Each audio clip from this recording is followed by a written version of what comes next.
to music first, always. We are unstoppable. Open the frontiers to make people meet people. Music is not fireworks.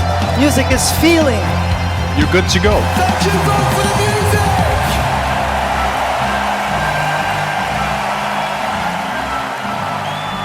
This is Vote for the Music, the Eurovision podcast.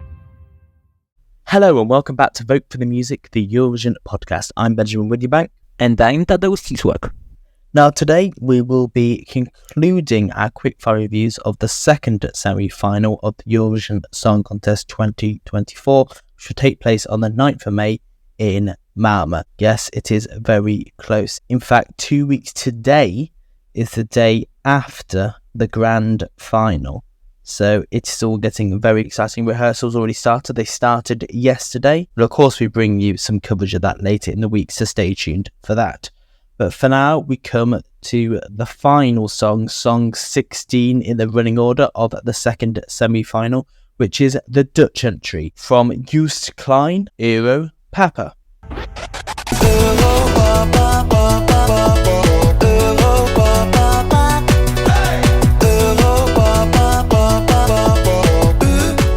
First of all, I think we are talking about what is almost certainly an entry that is going to finish very, very high up on the scoreboard in a fortnight's time. I think this could even be a contender to win. In fact, I'd probably say it's the second most likely to win, only next to Switzerland. And I think this is a dead cert to win the televote. I think this is going to do very, very well. And I think the Netherlands can be very proud of themselves for that, for being able to transform their participation after the disastrous year they had last year, which wasn't just limited to the song, but also numerous things in the delegation around it. However, if we're going to talk about Europapa itself as a song, I mean, it is absolutely everything, but done in the most charming, interesting, enjoyable and fun way possible. While it riffs on the kind of what Carrier for Finland wanted to do last year, it does it in an entirely different way, has its own spin on it, goes off in its whole other direction and becomes a very personal, emotional message. I think it's absolutely genius. While Cha Cha Cha used rap and pop and Schlager mixed with rock, this riffs off the same motifs but does it with heavy electronic Eurodance and hardcore trance, almost in the style of Too Unlimited from the 90s, but put up a notch. It's absolutely balmy, but it all works incredibly well as a whole cohesive pop song. This is going to send the crowd absolutely crazy, much the same way they did for Finland last year. And I honestly think this is going to steal votes away from acts like Croatia, which is trying to do a similar thing, but I think not nearly as good or as polished as this. And also, I think this is going to steal votes from Austria, We Will Rave, which is also trying to do the 90s Eurodance type thing. And, well, this does it 100 million times better. And I think this entry will overshadow both of those two and be an absolute televote magnet. Joost Klein is the kind of artist that you either love or hate based on who he just is. So there's no point in me explaining to you why Europapa is great. Instead, let's talk about its ending, as it is crucial for its victory chances. It's this ending which elevates the simple pop track to something very personal. A love letter from Joost to his late father. And this is no cheap X Factor trick either. Joost makes it very clear with how he performs it that this matter really means a lot to him. The tone, the tempo, the contrast, everything catches an audience and gives it a feeling of participating in something special, profound. Even if they don't understand the words, they are in a way included in this experience. That ending is what makes Europapa truly special and may potentially grant the Eurovision trophy. Oh, I mean, the outro is absolute genius, and we do know for a fact is going to be in the Eurovision performance, so there's no doubt about that. You don't have to worry about that. I know on the studio version he hasn't included it, but it is included if you look on Spotify. It has Europapa, the song, and then it has Europapa outro, which is an extended sort of 1 minute long outro of what you hear in the music video, which basically, I mean, it's basically done just because it counts as 2 streams. So if you stream Europapa and Europapa outro, it counts as 2 streams instead of 1 stream, and that counts as the same song, so it charts higher. It's a music industry thing. But anyway, we know that's irrelevant for the Eurovision Song Contest because it's going to be there on the stage. And I think that's going to be an absolutely magical moment. Really looking forward to see how they execute that. This ending would have to be staged very carefully with sudden tone change in the entirety of the performance.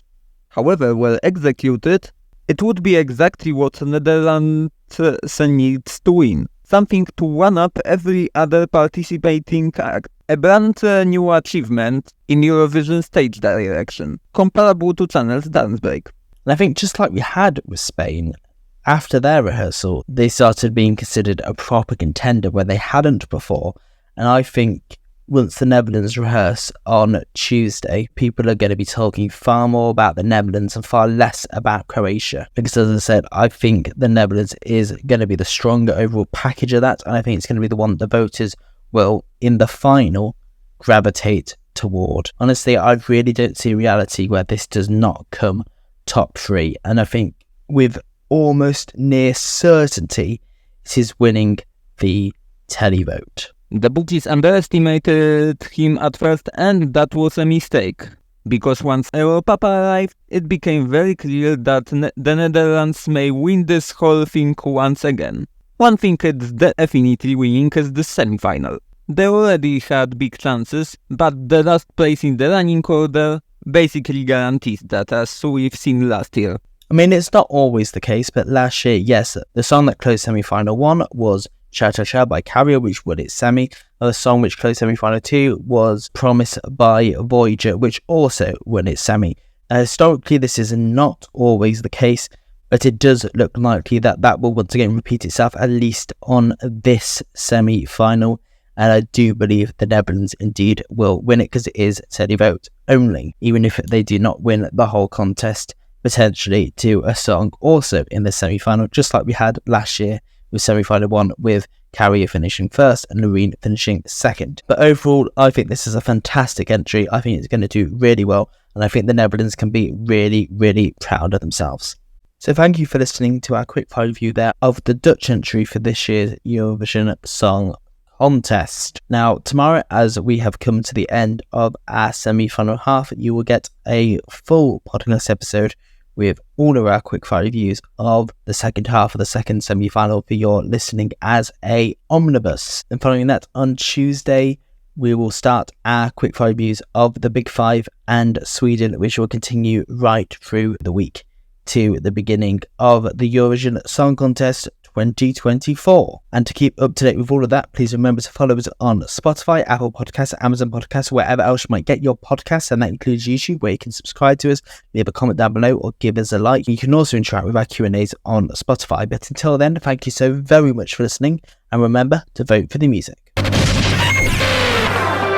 This is to music first, always. We are unstoppable. Open the frontiers to make people meet people. Music is not fireworks. Music is feeling. You're good to go. Thank you, vote for the music!